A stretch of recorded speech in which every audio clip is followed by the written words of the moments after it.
Yeah, this is Eddie Creed Okri. I'm back again on my YouTube program talking about my experience of what I went through in Nigeria. You know, Nigeria has so sunk that the darkness wove around so deep. It is unfortunate that we have humans that are all pretenders, lovers of materiality, lovers of money, both in the name of God and the name of devil Lucifer, that they all worship in pretense. You know, for me, I'm an Urobo man from Delta State, and I saw a candidate that I thought was worthy of putting a mind behind. You know, it was a spiritual calling to give that support. But unfortunately, the mind of these people over there is different. I was disappointed. If I was after money, I know I would have done the same material, just change the name to the other person who was really looking for materials to use. But the one that thought, oh, because he has got, you know, organic love from other people, they looked down and blocked a whole lot. And I told some of the members of the team, I said, let me tell you, politics is like a game of football. Do not look down on the man sitting on the bench because the last man might be the savior of the entire team. So now, Peter Obi came out. I'm talking President of His Excellency Peter Obi. I was disappointed. I was frustrated. So at the end of the day, he came out, made a speech, and we all bought it, and everything was good. Yeah, this is a savior for Nigeria.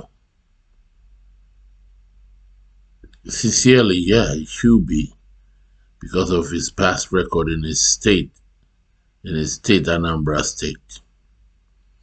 I bought my ticket, took the little money after working 18, 19 hours a day here in America, carried my money and bought tickets and jumped in the plane. Before I jumped in the plane, I got contact to his team, so that they can receive me when I get over there. But at the end of the day, the one they gave me number one, sorry about that, one Iseloka was the man. What was his first name again? But his middle last name is Iseloka. You should know him. Or Bazel Seloka, who was supposed to be Peter Obi's personal friend.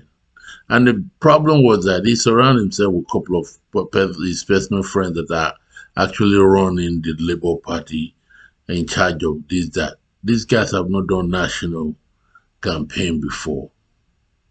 Okay, so they've not really been involved in real hardcore national or international political uh, campaign and rallies like that before.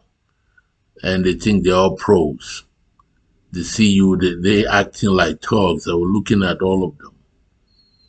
So that Obazi himself, Mr. Peter Obi's cousin, Mr. Charles, gave me his contact here around October 2022. And I was calling this man to let him know that, you know, we, we were here in Atlanta when he came. We received him at the church. And now I'm coming that I I'm coming with some serious materials to support the campaign, and I want to be part of the campaign.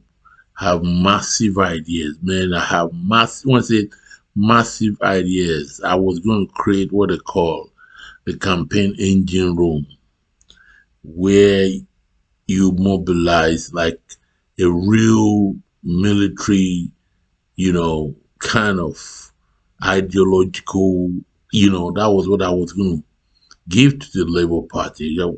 But at the end of the day, they were overdrunk, thinking, oh, because they're everywhere on social media, and, not knowing. I was telling them what the other parties could do.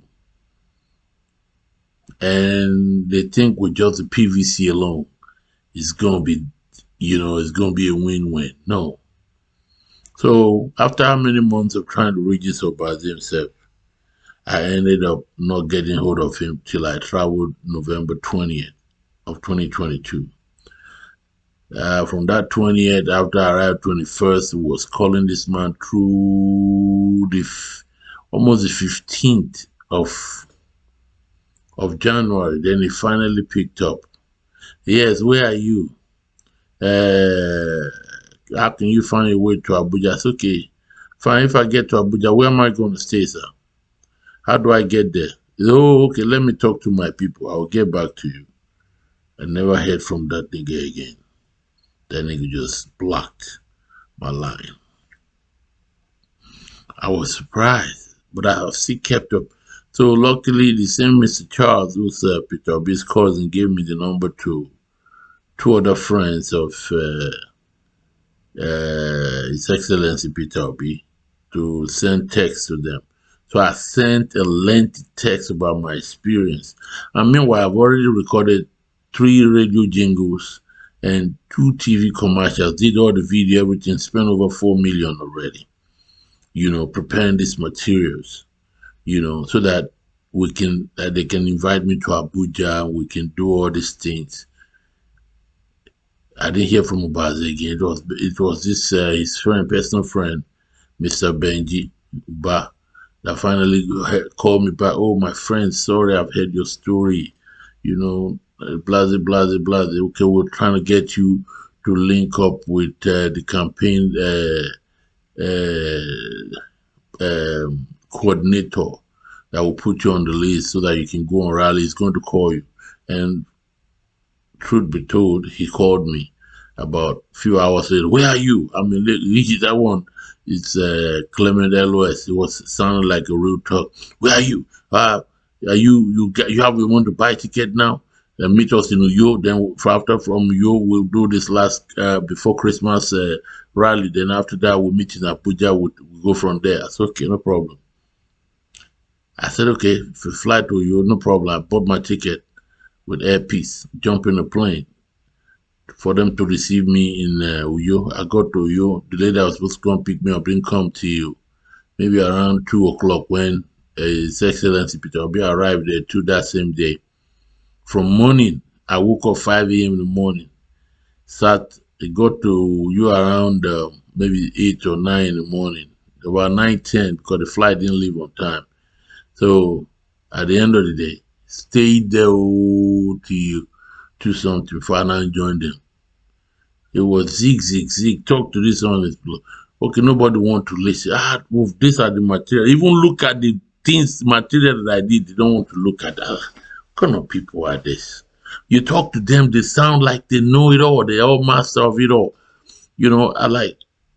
Then I didn't say, we did that. Then we went to Port Harcourt. It was in Port Harcourt I decided to press hard to make sure they see this material. Then it was then I now discovered that same Obaze was the director of protocol that is in charge of all the money spent and everything. And I was pressing him. He made me give a copy of my jingle to a radio, whatever, without being a proper endorsement for it. I was just looking at him. As he did it, this same man, even before then, Mr. Benji, who is personal friend to His Excellency Peter Obi, already introduced me to Peter Obi a day before in Port Harcourt that this is Eddie Crizo. He came from America to support the campaign. It's a good guy, blah blah. And Peter Obi shook my hand about him, and we spoke a little bit, and we took a picture. Even that night, we ate dinner together. Even the dinner we ate, not knowing that we have to pay for the dinner from our own pocket. I didn't even know that. It was the following day they brought the bill of whether 19,000. I like 19. Wait, what did I eat? I might be this big and fat, but what? So from there, we start hearing news that this guy is not going to go on rally with us again. Like, what happened? The same Oseluka Obaze, who has ignored me for 2 months, ended up taking me off the list. He wasn't the one that put me on that list. He took me off the list in Port Harcourt. Although I was surprised because in Port Harcourt they didn't, before they went to the rally, they just did it some kind of criminal ways. They all left. The guy that even took me to the stadium was queried. Well, why did you take this guy to the stadium? What is going on? Did I come here to have a quarrel or fight with two people? I don't really understand what's going on here. What kind of demonic hate is this? They queried the guy. Even there was one northern small young girl that they came with 2005 or 7 Chevy Suburban. I was going to join her. 2000. They ended up just zooming away and left me at the hotel. Like, so I started seeing signs. So they already did that. Oh, this guy, this American guy, you need to avoid him. Blah blah blah. You need to make sure you don't. I was surprised. I was surprised, my people. I ended up going to the stadium, came back.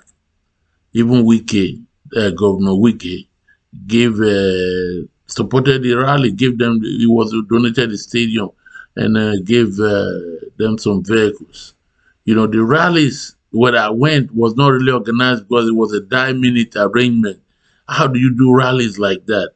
And you get there, some of the state governors are not allowing you to rally in their main stadiums and all that. You have to now look for a small park to gather about 5,000 people, say you don't rally, all that stuff. And His Excellency job, you have to be there to make phone calls. Like a lot of work for one man alone. That's like, what is all this? What are all these people doing? So the day that on the 22nd or 23rd, which is the day they were supposed to go to of December 2022, we're going to go to Baeza from Port Harcourt. They were doing an agreement like, oh, you going this way, you going that vehicle. I ended up not being listed to join. And then I asked one of the lady that is in charge of that working on that about this. What's going on? Oh, it said you have been taken off the list. You're not on the list. So who took me off the list? And I go and talk to Obaze. And I said, did Obaze put me on the list anyway from Abuja? What the hell is going on? They ended up just abandoning. Everybody almost left. So I don't know. Something just made we just was outside. I don't know what they were discussing. He was so worried about. They were discussing, and Obaze was there with him. And I walked to him. I said, Mr. Obaze, why would you take me off the list? First and foremost, you didn't put me on the list anyway from Abuja. What hell is going on? I came all the way from America to support this rally, and you end up just yanking me off the list with no arrangement, in particular when there's insurgents in the country, and we're in the southeast anyway. So how do you want me to get out of here? No arrangement. You're just gonna leave me here at the hotel in Port Harcourt, and I already checked out. So where am I going to stay, or where am I going to go? He said, go down. You are no more on the list. I said, I'm not more on the. I was just respecting Peter Obi for whatever. I was going to go straight on them right there. As I was going to yell up my voice, boom. Mr. Peter Obi just jumped in the motorcade, and his boy jumped on the next vehicle, and they all zoomed away and left me alone hanging at the hotel with no help. I say, Chile, now so these people be, man, I was dumbfounded. I shed tears. I was like, it's like being stripped naked in the public. It's the same tears that I shed that day that Peter Obi shed when he saw that INEC ripped him of his priority of being the president of Nigeria. The way he shed tears. It reminds me of how I shed tears in Port Harcourt. I was expecting that a man of that caliber that said, oh, when he was governor, even a school prefect have his number, that they call him for any problem. A man flew all the way from America to support you. You are not, you didn't say, oh my God, how do you survive? Are you staying in the hotel? You have your own house. I know you're a big man, but this is what we can support you with. Nothing like that came from these people. Nothing. It looked like a warfare. Like this is the biggest home trouble. How can this happen to me? When I have people that need help, I use that money to help them. But why would they do? He didn't even have, he was there. No, Peter Obi knew about the situation. He didn't even react. He didn't say nothing. If you like some kind of good leader, I would like, well, no, just him. Come on, this man came far. He's been part of us. Let's go, no matter what. And when that thing happened, a voice rang in my ear. I immediately left me hanging, left me, abandoned me. The voice said, for this singular act, he might lose the election. I turned, I looked everywhere, I didn't see who was talking. The voice sounded faintly, for this singular act, he might lose this election. I was disappointed. I was disarrayed. I ended up chartering a Taxify, what they call, what's the other name they call it? Yes, I took it to 3 different parks in Port Harcourt so that I can go to Ughelli, because Ughelli is not far from there. Let me go with the public transport. I myself, since I couldn't get a flight that day. So let me go to Ughelli, chill, then maybe arrange myself from there to Warri, zoom out of there back to Lagos. That was on the 23rd. I ended up with a Taxify at 3 different parks. No way. I just told the guy, how much will it cost me to charter you to take me to Ughelli? The guy said, 60K. I said, you got it. Let's go. The guy drove me to Ughelli. I was going to keep him for the whole day. He ended up saying he had to go back because of the bad road and all that stuff. It's okay. I have to let him go jump in another Kabu again that kept me. But I ended up from there, arranged myself on Christmas Eve, book a flight, and zoom back to Lagos. I got to Lagos. After they finished with their rally, I called some of the members, even when they brought in the new DG, I had the DG's number, director of media. All these people don't know nothing about campaign. I was calling them, giving them idea. They end up even blocking all my numbers. That one of the members, one of the campaign, very small boy, I'm not even his mate in any way.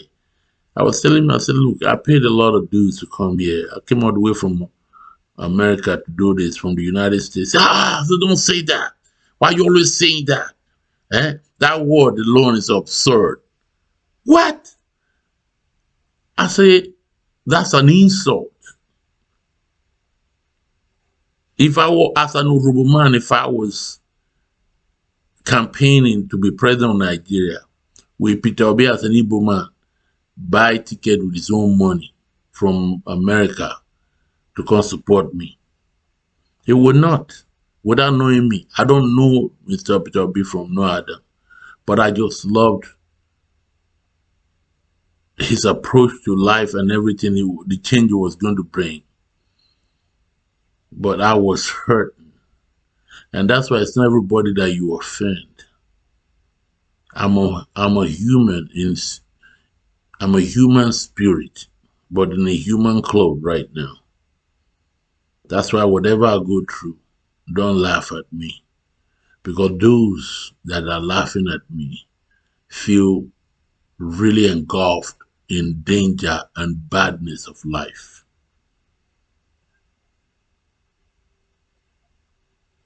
I will sign up here. I say just do good to everyone. Those that come to help you, don't look down on them. Don't deny them. Just make sure you carry everybody along. Don't offend nobody along the way.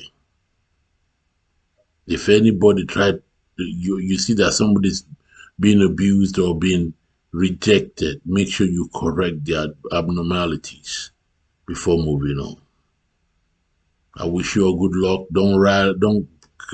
Don't share no blood. Don't share no blood for nobody. Nigeria will get to its point of glory with good leaders. The time will come. United States were like that. United Kingdom was like that. France was the same thing. United States, a single citizen blew up the head of a president. That's madness. United States, well, a lot of racism, political racism going on in the United States. Don't think that of Nigeria is a difference. Tinubu was not the people's choice, but they have the money and the power to change things. The vote did not put Tinubu there. It's the money and the juju power that he has. He doesn't know Allah. He preferred the ethereal powers to the supreme power. But there is always a karmic result at the end of it all. I wish you all well.